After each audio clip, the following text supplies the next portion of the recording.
5 minút později. Čautinské, ja vás vítam pri novom videu. Budeme natáčať srandovné videá. Ty kokos. Budeme natáčať strašidelné videá od Skeleta. Neviem, či ho poznáte, ale zaoberá sa s tými strašidelnými videami. Zoberte si nejakú dobrú mňanku, popcorn by som vám odporúčal. Tak a poďme sa teraz bať spolu. Pri novom strašidelnom videu. Ukážem vám kopec videí, z ktorých vám bude behať po chrbte mráz. Niektoré som si dokonca ani ja ako skeptik nedokázal vysvetliť a preto sledujte až do konca. Nestracajme však čas a poďme sa spoločne báť. TikTokový užívateľ Layton začal pridávať na svoj účet videá, v ktorých hovorí o stratenej susede. To síce hrôzu naháňa, ale nemá to spoločné s tým, aké videá sa na jeho účte začali čoskoro objavovať. Takže keď to vyplujem, prehral som, musím si splniť nejaký trest. Ktorá bola ocestovaná, počul z jej skrinky zvláštne búchanie. I've come round to my elderly neighbours to check a post, and I keep hearing a bang in that cupboard. Does anyone know what it could be? I tried to open it, but the key is... It needs some sort of weird key. But I don't want it, I've got one. Very fucking strange. I've been here loads of times, I've never heard that noise before. Mnoho ľudí si myslí, že práve toto bol začiatok všetkého, čo nasledovalo. Bolo totiž očividné, že v jej byte je niečo nadprirodzené. A veľmi rýchlo si to našlo cestu k jeho bytu. Jedného dňa totiž našiel v jej byte mincu, ktorú sa rozhodol vziať k sebe domov. Now what fucking things? Jesus Christ. What the guys?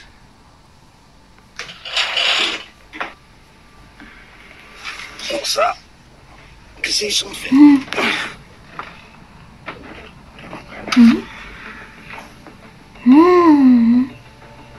Churchill coin. 1969.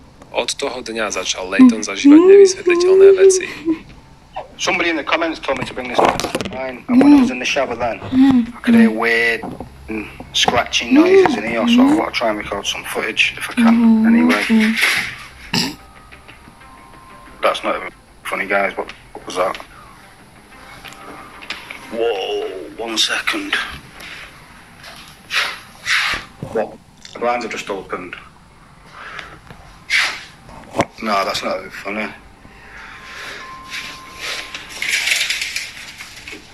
Door was locked. Nobody's on here.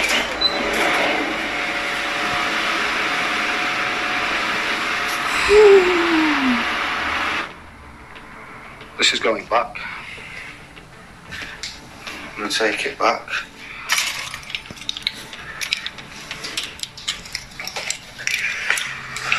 Oh my god. I don't believe in ghost scares, but that's my fucking blind's open. What the fuck? That's not even funny. And I found the coin inside there. So I'm gonna put it back. Kámo, ja nevydržím mať toľko vodu v ústach. Keď vysvetľuje, ako začal počuť škrabanie v jeho vlastnom byte, závesy na okne sa otvoria bez akejkoľvek ľudskej pomoci. Duch, ktorého si prizval domov, však bol omnoho silnejší, ako si myslel. That chair keeps moving, guys. I was sat on that chair doing some work on my laptop, and I noticed the blinds moving a little bit, so I've come over here away from it. And that chair's moving, guys. Can you see it? If you can look closely on the fucking video. Etonov účet je plný videí, na ktorých môžeme vidieť, ako duch zhadzuje stoličky, zdvíha stôl, či sa hrá s balónmi. Spoločne so svojimi fanúšikmi tohto ducha začali nazývať Winston. I keď mnoho ľudí hovorí, že je to len dobre prepracovaný hoax, Layton má na svojom účte veľa videí, ktoré sa nedajú vyvrátiť. What? Ty kokos! What, guys? I'm out. Live over the bedroom, so... Whoa, taking the fucking piss? What? Oh. What? Wow, don't like that one. Time to go, guys.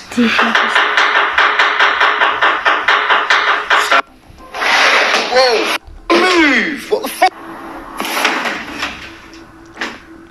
pretrhnúť stolom či zhodiť stoličku nie je na diaľku také jednoduché. Rybársky nylon, ako hovoria ľudia v komentároch, by sa pri takej sile, ako musel vytvoriť, mohol veľmi ľahko pretrhnúť. Každopádne ma však zaujíma váš názor. Čo myslíte? Má Layton skvelé editačné schopnosti, alebo má len neviditeľného spolubývajúceho, ktorý má zvláštny humor? 9. Na toto video som natrafil na Instagrame, keď som hľadal materiál do videa. Účet Jordana Currena je na prvý pohľad celku obyčajný. Zdieľa na ňom svoju tvorbu tetovaní. Rozhodne nie je niečo, čo by naznačovalo, že sa zaoberá paranormálnym svetom.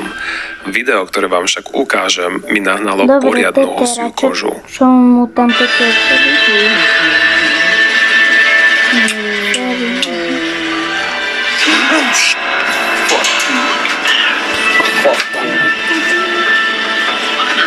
Nothing here. Nothing here. Oh my god, I'm so... Oh my god, look, legit goosebumps. Oh my god. Na videu môžeme vidieť, ako sa túli so svojimi malými deťmi a ako aj v popise videa spomína, užíva si tieto cenné momenty s nimi.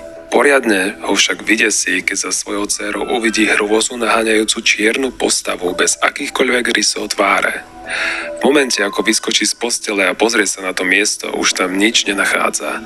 Vyparila sa rovnako rýchlo, ako sa aj zjavila.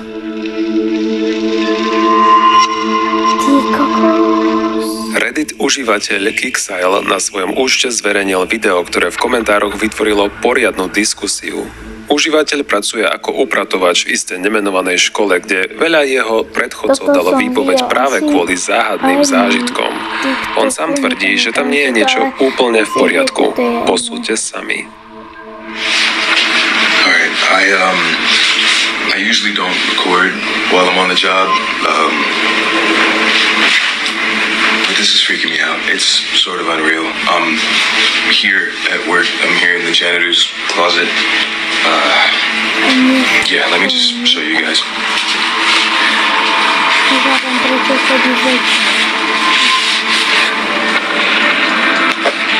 Alright.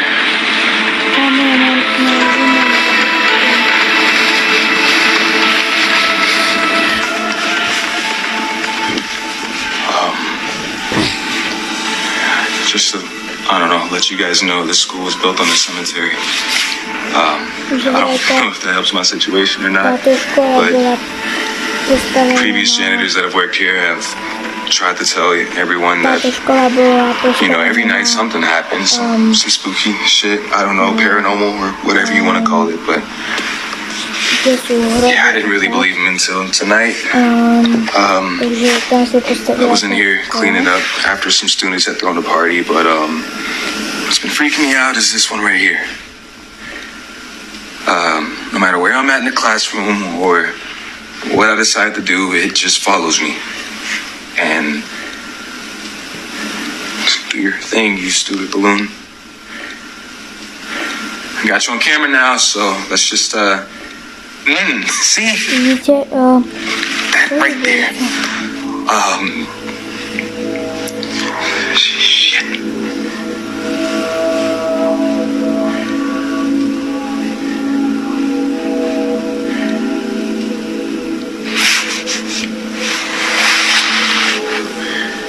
Just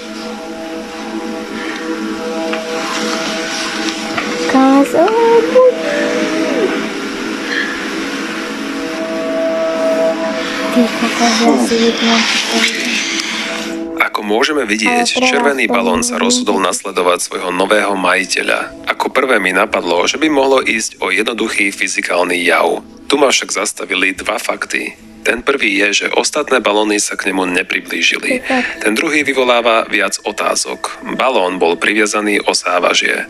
O tom, že sa zrejme naozaj jedná o paranormálny jav, však ľudí presvedčilo až to, čo nasledovalo.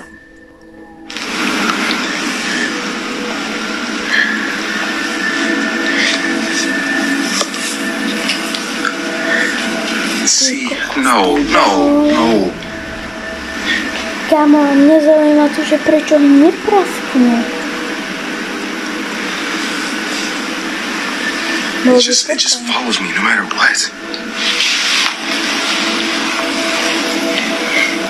Ty kokos. I can't. Keď muž vyšiel z miestnosti, balón ho nasledoval a to divákov poriadne vydesilo. Bolo to, ako by mal ten balón vlastnú myseľ a vedel sa pohybovať kamkoľvek po miestnosti chcel. Ak viete tento jav vysvetliť, určite mi dajte vedieť do komentárov. Prečo reklama? Prečo? K nasledujúcemu videu, ktoré sa objavilo na Reddite, nám autorka Blondie in the Woods pridala aj niečo málo o tom, čo sa deje. Je známy totiž býval v dome, kde natočili toto video. Počas toho niekoľkokrát zachytil známe orby a údajne vždy cítil, že tam nie je sám. Keď sa so svojou ženou rozviedol, dom predal. Očividne sa však o tom, že v dome nebol sám, nemýlil. Noví majitelia mu totiž zaslali nasledujúce video.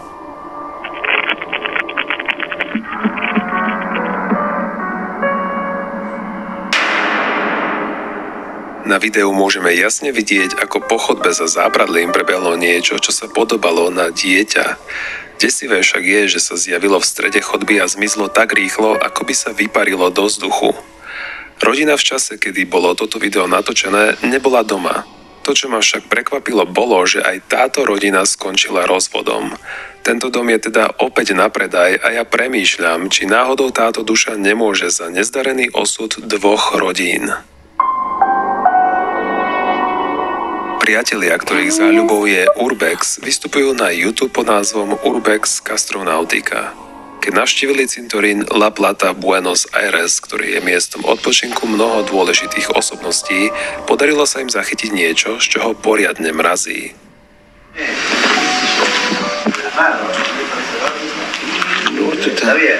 Dobre, ak sa vám toto video páčilo, nezabudnite dať like, odber a komentáre. Takže to som už povedal, moja chyba. Takže čaute a môžeme sa vidieť na druhom videu. Čau.